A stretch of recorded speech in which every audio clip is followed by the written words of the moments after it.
Ésaïe 11. Un rameau poussera sur le tronc d'Isaïe, un rejeton naîtra de ses racines et portera du fruit. L'Esprit de l'Éternel reposera sur lui, et cet Esprit lui donnera le discernement, la sagesse, le conseil et la force. Il lui fera connaître et craindre l'Éternel. Il sera tout empreint de la crainte de l'Éternel. Il ne jugera pas d'après les apparences et n'arbitrera pas d'après des ouï-dire. Il jugera les pauvres avec justice, et il arbitrera selon le droit en faveur des malheureux du pays. Il frappera la terre de sa parole comme avec un bâton. Le souffle de sa bouche abattra le méchant. Il aura la justice pour ceinture à ses reins et la fidélité pour ceinture à ses hanches. Le loup vivra avec l'agneau, la panthère reposera aux côtés du chevreau. Le veau et le lionceau et le bœuf à l'engrais seront ensemble, et un petit enfant les conduira. Les vaches et les ours brouteront côte à côte, et leurs petits auront un même gîte. Le lion et le bœuf se nourriront de paille.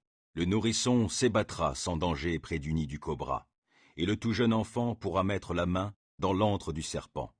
On ne commettra plus ni mal, ni destruction, sur toute l'étendue de ma montagne sainte.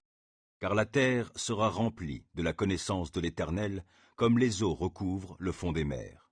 Il adviendra en ce jour-là que le descendant d'Isaïe se dressera comme un étendard pour les peuples, et tous les peuples étrangers se tourneront vers lui.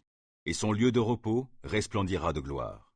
En ce jour-là, le Seigneur étendra sa main une seconde fois pour libérer le reste de son peuple, qui aura subsisté en Assyrie et en Égypte, à Patros et en Éthiopie, à Élam en Babylonie et à Hamath, ainsi que dans les îles et les régions côtières. Il dressera son étendard en direction des peuples étrangers.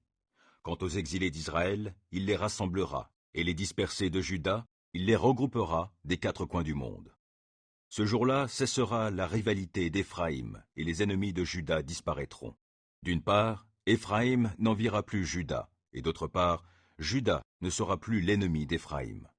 De concert, ils fondront sur les collines des Philistins à l'ouest, et pilleront les peuples de l'Orient. Ils s'en prendront à Édom et Moab, et domineront sur les Ammonites.